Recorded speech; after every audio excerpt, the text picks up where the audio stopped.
On the night of June 19, 2025, at exactly 2:17 a.m. local time, Israel was struck by an unprecedented direct assault from the Islamic Republic of Iran. Among the first confirmed targets, Soroka Medical Center in Beersheba, one of the largest hospitals in the country. Over 150 ballistic missiles, including long-range Sejjil-class rockets, and more than 100 drones were launched toward southern and central Israel in a coordinated attack. This escalation came after weeks of rising tension. Earlier in June, Israeli warplanes reportedly targeted several Iranian nuclear facilities, including sites in Natanz and Iraq, in what was called a preemptive effort to limit Tehran's missile capabilities.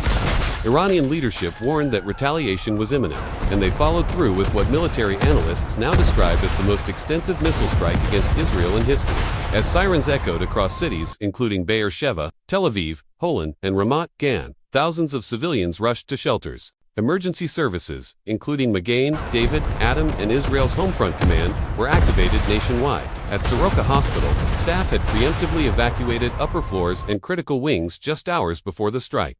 That decision likely saved dozens of lives. The missile struck an older, evacuated wing of Soroka Medical Center. According to hospital officials, the explosion caused significant structural damage, including collapsed ceilings, shattered windows, and fires in surgical departments. Between 71 and 80 individuals were injured in the vicinity, most suffering light wounds from falling debris and broken glass. Elsewhere in the country, the barrage caused extensive damage. Missile impacts were confirmed in Tel Aviv's Ramat Gan district, Holon, and even the suburb of Sejjil, where a former minister's home was partially destroyed. Dozens of civilians were wounded, and some apartment blocks experienced partial collapse. At least 24 people were killed nationwide, and over 270 were treated for injuries. Israel's Iron Dome defense system responded within seconds. More than 150 interceptors were launched in the first 10 minutes, with a reported interception success rate of over 90%. However, the sheer volume and simultaneous timing of the Iranian barrage overwhelmed some batteries, allowing several missiles to reach their targets.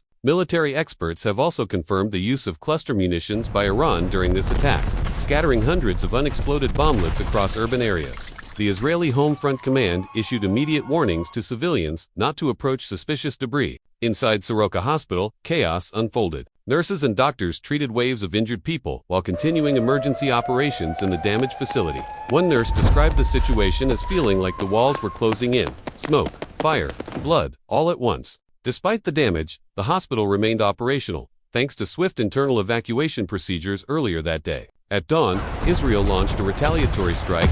The IDF targeted Iranian military installations and nuclear sites, including the Iraq Kunduz heavy water reactor. According to Iranian state media, the reactor had been evacuated, and no radiation leaks were reported. Iranian officials report over 600 fatalities, including at least 260 civilians, though these numbers remain unverified. World leaders responded with concern. The United States, while condemning Iran's attack, is reportedly reviewing military options and security commitments to Israel. Over 700 foreign nationals have since been evacuated from Iran as regional instability worsens. As the smoke cleared and daylight revealed the full extent of the destruction, Israelis began to reckon with the cost in lives, infrastructure, and maybe peace.